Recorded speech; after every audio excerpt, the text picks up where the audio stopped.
खानापूर तालुक्यातील सर्व गावांना पुरेशी बस सेवा उपलब्ध करून द्यावी या मागणीसाठी मंगळवारी कर्नाटक रक्षण वेदिकेच्या कार्यकर्त्यांनी आंदोलन केले।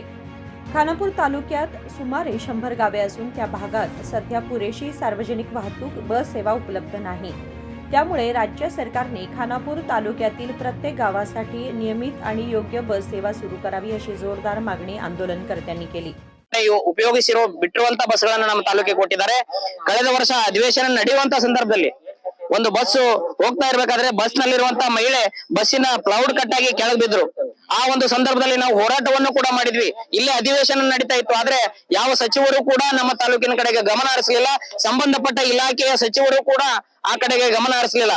ಹಂಗಾಗಿ ನಮ್ಮ ತಾಲೂಕಿನಲ್ಲಿರುವಂತ ಎಲ್ಲ ಜನಜೀವನ ಮಟ್ಟ ಕುಸಿತಾ ಇದೆ। ಯಾಕಂದ್ರೆ ನಾವು ನಮ್ಮಲ್ಲಿರುವಂತ ಸಾರ್ವಜನಿಕರು ಕಚೇರಿ ಕೆಲಸಗಳಿಗೆ ಹೋಗ್ಬೇಕು ಅಥವಾ ತಮ್ಮ ವೈಯಕ್ತಿಕ ಕೆಲಸಗಳಿಗೆ ಹೋಗ್ಬೇಕಂದ್ರೆ ಯಾರು ಕೂಡ ಸಮಯಕ್ಕೆ ಸರಿಯಾಗಿ ಹೋಗ್ಲಿಕ್ಕೆ ಆಗ್ತಾ ಇಲ್ಲ। ಯಾಕಂದ್ರೆ ಒಂದು ರಸ್ತೆ ಹದಗೆಟ್ಟಿದೆ, ಇನ್ನೊಂದು ಬಸ್ ಸರಿಯಾಗಿಲ್ಲ, ಅದರ ಜೊತೆಗೆ ವಿದ್ಯಾರ್ಥಿಗಳ ಶೈಕ್ಷಣಿಕ ಮಟ್ಟನೂ ಕುಸಿತದೆ। ಯಾಕಂದ್ರೆ ಶಾಲೆಗೆ ಹೋಗ್ಲಿಕ್ಕೆ ಆಗ್ತಾ ಇಲ್ಲ, ಶಾಲೆಗೆ ಸಮಯಕ್ಕೆ ಸರಿಯಾಗಿ ಹೋಗ್ಲಿಕ್ಕೆ ಆಗ್ತಾ ಇಲ್ಲ, ಶಾಲೆಯಿಂದ ಮನೆಗೂ ಬರ್ಲಿಕ್ಕೆ ಆಗ್ತಿಲ್ಲ।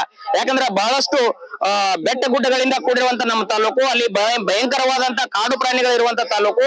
ಅಲ್ಲಿ ಶಾಲೆಗೆ ಹೋಗ್ಬೇಕಾದ್ರೆ, ಶಾಲೆಯಿಂದ ಮನೆಗೆ ಬರ್ಬೇಕಾದ್ರೆ ಸಮಯಕ್ಕೆ ಸರಿಯಾಗಿ ಬಸ್ ಬರ್ಬೇಕು। ಈ ಬಸ್ ಬರ್ದೇ ಹೋದ್ರೆ ಮಕ್ಕಳು ಶಾಲೆಗೂ ಹೋಗ್ಲಿಕ್ಕೆ ಆಗಲ್ಲ, ಮನೆಗೂ ಬರ್ಲಿಕ್ಕೆ ಆಗಲ್ಲ। ಯಾಕಂದ್ರೆ ಬೆಟ್ಟ ಗುಡ್ಡಗಳಲ್ಲಿ ನಡುವೆ ನಮ್ಮ ಮಕ್ಕಳು ಸಿಕ್ಕಾಕೊಂಡ್ರೆ ಭಯಂಕರವಾದ ಪ್ರಾಣಿಗಳಿರೋದ್ರಿಂದ ಹೆದರಿ ಶಾಲೆಗೂ ಕೂಡ ಹೋಗ್ಲಿಕ್ಕೆ ಆಗ್ತಿಲ್ಲ। ಹಂಗಾಗಿ ನಮ್ಮ ಮಕ್ಕಳ ಶೈಕ್ಷಣಿಕ ಮಟ್ಟ ಕುಸಿತಾ ಇದೆ।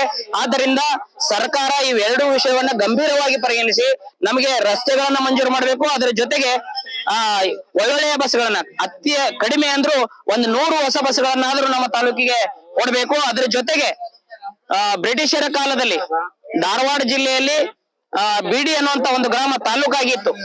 ಯಾವಾಗ ಸಂಗೊಳ್ಳಿ ರಾಯಣ್ಣ ಅವರು ಬ್ರಿಟಿಷರ ವಿರುದ್ಧ ಹೋರಾಡ್ತಾ ಇರ್ಬೇಕಾದ್ರೆ ದಾಖಲೆಗಳನ್ನ ಸುಡಬೇಕು ಅಂತೇಳಿ ಬಿಡಿ ಮತ್ತು ಸಂಪಗಾಂವ್ 2 ಕಚೇರಿಗಳನ್ನ ಸುಡ್ತಾರ। ಅವಾಗ ಬಿಡಿಯಲ್ಲಿರುವಂತ ತಾಲೂಕು ಖಾನಾಪುರಕ್ಕೆ ಬಂತು, ಸಂಪಗಾಂವಿಯಲ್ಲಿರುವಂತ ತಾಲೂಕು ಕೇಂದ್ರ ಬೈಲಹೊಂಗಲಕ್ಕೆ ಹೋತು। ಹಂಗಾಗಿ ಅಂತ ಸಂದರ್ಭದಲ್ಲಿ ನಮ್ಮ ಬಿಡಿಯನ್ನ ತಾಲೂಕಿದ್ದನ್ನ ಕಡೆಗಣಿಸಿ ಖಾನಾಪುರ ತಾಲೂಕನ್ನ ಮಾಡಿದ್ದಾರೆ। ಆದ್ರೆ ಖಾನಾಪುರನೂ ಇರ್ಲಿ, ಅದರ ಜೊತೆಗೆ ಈಗ ನಮ್ಮ ಸುಮಾರು 60 ರಿಂದ 70 ಹಳ್ಳಿಗಳಿಗೆ ಕೇಂದ್ರ ಸ್ಥಾನವಾಗಿರುವಂತ ಬಿಡಿ ಈಗಾಗಲೇ ಹೋಬಳಿ ಇದೆ, ಅಲ್ಲಿ ಎಲ್ಲ ಸೌಲಭ್ಯಗಳು ಕೂಡ ಸಿಗುವಂತ ಕ್ಷೇತ್ರ ಅದು। ಹಂಗಾಗಿ ಆ ಬಿಡಿ ಗ್ರಾಮವನ್ನ ನೂತನ ತಾಲೂಕು ಅಂತ ಘೋಷಣೆ ಮಾಡ್ಬೇಕಂತೇಳಿ ಈ ಸರ್ಕಾರಕ್ಕೆ ನಾವು ಒತ್ತಾಯಿಸ್ತಾ ಇದ್ದೇವೆ।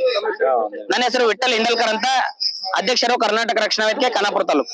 कृष्णा कांबळे, KMM मराठी, बेळगाव।